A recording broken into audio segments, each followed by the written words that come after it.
महासागर प्रस्तुत जलसमृद्ध विदर्भ 2035। नमस्कार, महासागरमध्ये मी स्वप्नील दुधारे आपलं स्वागत करतो। विदर्भातील पाणी प्रश्न दिवसेंदिवस अधिक गंभीर होत असून शेतकऱ्यांच्या आत्महत्यांच्या पार्श्वभूमीवरती या प्रश्नाकडे गांभीर्याने पाहण्याची गरज आहे। विदर्भाचा पाणी प्रश्न सोडवण्यासाठी केवळ शासनाच्या प्रयत्नावरती अवलंबून न राहता व्यापक जनांदोलन उभारण्याची गरज आहे। राजेंद्र सिंह आणि पोपटराव पवार यांच्यासारख्या जलचळवळीतील अनुभवी व्यक्तींच्या मार्गदर्शनातून विदर्भातील पाणी प्रश्न अधिक तीव्रतेने आणि प्रभावीपणे सोडवण्यासाठी पुढाकार घेता येऊ शकतो, असे प्रतिपादन आयुष्यमान भारत समितीचे अध्यक्ष, ज्येष्ठ समाजसेवक आणि विचारवंत डॉक्टर ओमप्रकाश शेट्टे यांनी केलं आहे। महासागरच्या वतीने नागपूर येथे जलसमृद्ध विदर्भ 2035 या विषयावरती कार्यशाळा तसेच महासागर महाराष्ट्र भूषण सन्मान पुरस्कार सोहळ्याचं आयोजन करण्यात आलं होतं। यावेळी डॉक्टर शेट्टे बोलत होते।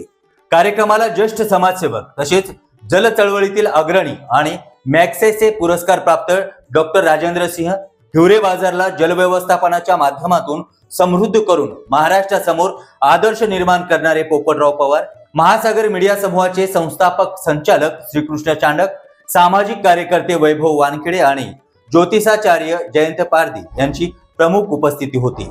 डॉक्टर शेट्टे पुढे म्हणाले की विदर्भाचा पाणी प्रश्न हा केवळ पाण्याच्या उपलब्धतेनुसार प्रश्न नसून तो शेती, शेतकरी, रोजगार आणि ग्रामीण अर्थव्यवस्था तसेच संपूर्ण ग्रामीण विकासाशी जोडलेला आहे।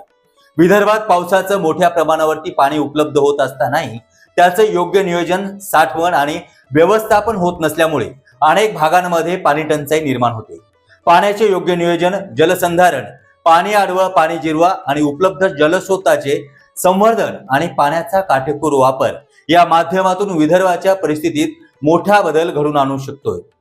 विदर्भाचा पाणी प्रश्न सोडवण्यासाठी समाजातील प्रत्येक घटकाने पुढे येण्याची गरज आहे। हा प्रश्न केवळ शासनाचा नाही किंवा एखाद्या संस्थेचा विषय न राहता तो जनतेचा विषय झाला पाहिजे।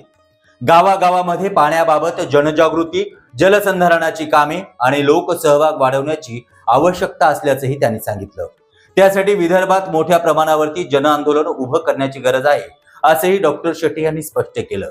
डॉक्टर राजेंद्र सिंह यांनी जलसंधारणाच्या माध्यमातून राजस्थानमध्ये निर्माण केलेले आदर्श आणि पोपटराव पवार यांनी हिवरे बाजारमध्ये लोकसहभागातून घडून आणलेला जलव्यवस्थापनाचा आदर्श विदर्भासाठी दिशादर्शक ठरू शकतो। या दोन्ही अनुभवी व्यक्तींना आणि त्यांच्या माध्यमातून विदर्भाच्या पाणी प्रश्नावरती अधिक प्रभावीपणे काम करण्यासाठी पुढाकार घेता येईल। त्यांच्या अनुभवाचा उपयोग स्थानिक परिस्थितीनुसार करून घेतला तर विदर्भातील अनेक गावांमध्ये जलसमृद्धी निर्माण करण्याची प्रक्रिया सुरू होऊ शकते, असं डॉक्टर शेट्टे यांनी सांगितलंय। जलसमृद्ध विदर्भ 2035 हे केवळ एखाद्या कार्यक्रमाचं नाव न राहता विदर्भाच्या विकासाचं आणि सामूहिक ध्येय बनलं पाहिजे।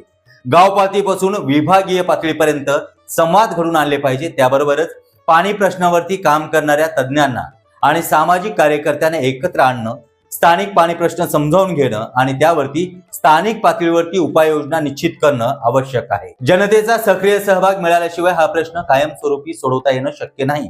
त्यामुळे जलसमृद्ध विदर्भ 2035 च्या माध्यमातून संवाद, जनजागृती आणि कृती याची सांगड घालून व्यापक चळवळ उभी करण्याची गरज असल्याचंही डॉक्टर शेट्टे यांनी प्रतिपादन केलं आहे। यावेळी सामाजिक क्षेत्रात उल्लेखनीय योगदान देणाऱ्या डॉक्टर ओमप्रकाश शेट्टे यांचा महासागर महाराष्ट्र भूषण सन्मान पुरस्कार देऊन गौरव करण्यात आलाय। विदर्भाच्या पाणी प्रश्नावरती व्यापक चर्चा घडून आणणं, तज्ञांचे विचार समाजापर्यंत पोहोचवणं आणि पुढील काळात या प्रश्नाला जन आंदोलनाचं स्वरूप देण्याच्या दृष्टीने महासागरच्या वतीनं सुरू करण्यात आलेला जलसमृद्ध विदर्भ 2035 या उपक्रमाला या कार्यक्रमातून नवी दिशा मिळाली आहे।